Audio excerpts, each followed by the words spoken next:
Shanghai is a bustling city of commerce, boasting elements of both traditional Chinese culture and foreign influences alike. Beneath what today appears to be a seamless integration of Eastern and Western architecture, culture, and ideas lies a history marked with the tensions of Eastern and Western clashes for power. Located at the northern end of the bund, Huangpu Park, the oldest and smallest park of the city, now houses the monument to the people's victory and serves as a tangible representation of Chinese nationalism and strength. However, just 100 years ago, I wouldn't have been allowed to set foot in this park due to my Asian heritage.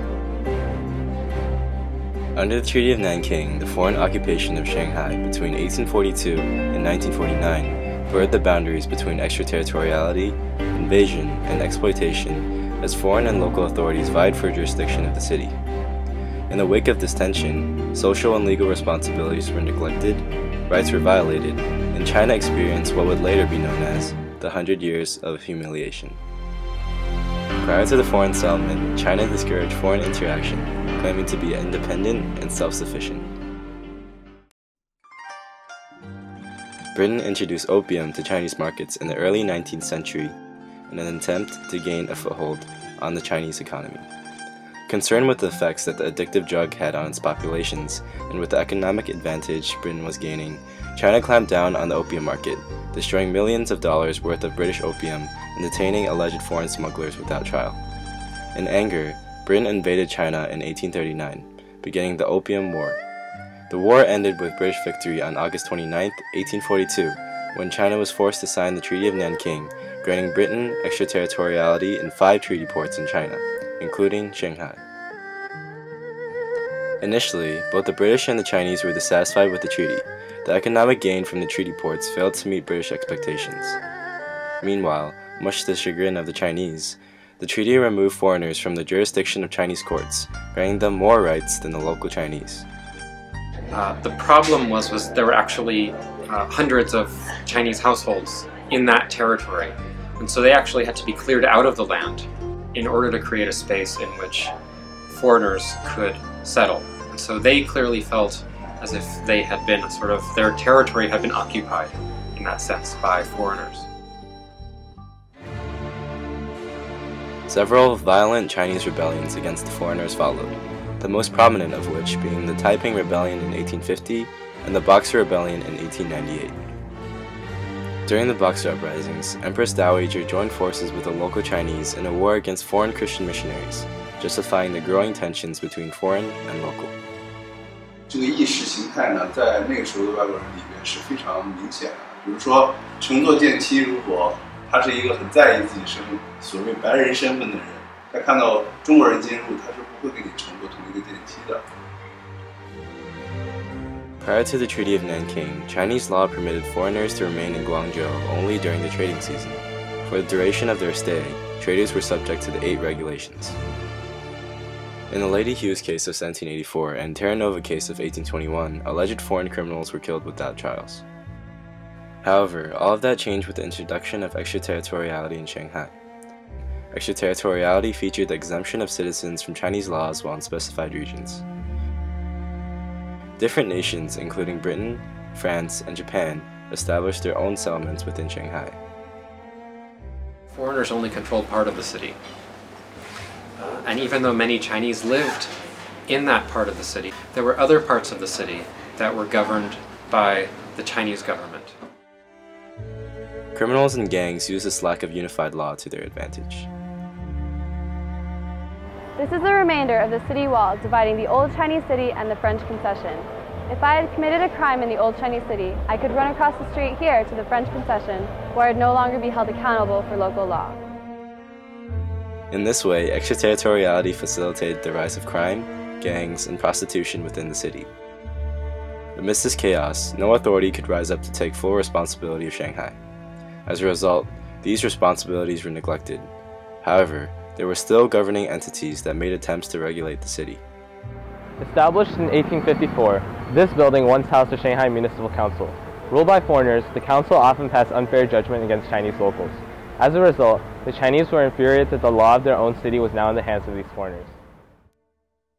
In one such case documented at the Shanghai Municipal Archives, a man remarks in a letter that The manner in which the magistrate has handled this case is anything but satisfactory. The present incumbent has now acted in such a way as to justify the police in disregarding the court's judgment, thereby causing certain prejudice to the court's rights. In other cases, the municipal council did exercise their power in favor of locals to successfully promote justice. 就是中华的治安比较好，有一套完整的管理的办法，包括这个主要是警察。 Evident in the council's cooperation with local authorities to control drug trafficking, the efforts of the municipal council were often appreciated by the Chinese government. 控制权力对清朝政府、对后来的中华民国政府是剥夺了他们的权利。你可以认为这个是伤害，可是他们也用这个很多的权利来保护了上海人民。 Over time, Chinese frustration grew. One angry writer in 1927 writes that, "I despise the practice of worshipping foreigners. If China is going to move forward, we must first rid ourselves of this attitude of inferiority towards foreigners." China decided to take an aggressive stance, issuing a statement on January 1st, 1930, saying, "All foreign nationals in the territory of China who are now enjoying extraterritorial privileges shall abide by the laws, ordinances, and regulations duly promulgated by the central and local government of China." Though this was an order from China, Britain, the US, and Japan continued to resist. Much of the foreign control was ultimately surrendered in 1943 as part of British, Chinese, and US-China relinquishment treaties that came with the new nationalist government under the actions of Chiang Kai-shek. In 1949, the Communist Party of China took over, ending the 100 years of humiliation. Under Mao Zedong, the CPC established the People's Republic of China and removed all remaining traces of foreign control. Thus, the foreign settlement of Shanghai ended. Lingering effects of the 100 years of humiliation have not been forgotten. Bruce Lee's film Fist of Fury features a sign reading, "No dogs in Chinese allowed," posted outside of a park. Although this exact sign was fictional, it symbolizes the oppression and segregation locals endured. In the movie, Bruce Lee ruthlessly destroys the sign, expressing the angry sentiments of the Chinese citizens and the lasting contempt at the time of the movie's release in 1972. Its hyperbolic portrayal in history and media shows that the feelings of contempt were not gone, even decades after the foreign settlement. 这个时候，我们开始了有一个共产党的 ideology， 跟国民党的都在这个时候建立了他们的 ideology， 所以他们用这个事件建立了一个爱国主义的意识形态，所以这个 humiliation 变成了一个种子，一直藏在我们的中国的社会，在我们的所有的教科书里面变成了是一个 common sense。 The influx of foreign occupants also helped introduce overseas technological advancements such as the rickshaw and the gas lamp, allowing Shanghai to develop at a faster pace. The myth about Shanghai is that it was just a fishing village before the Westerners came along. And it wasn't a fishing village. It was much more than a fishing village. It had academies and it had temples. But it was not the most important city in the area. It was called Little Suzhou.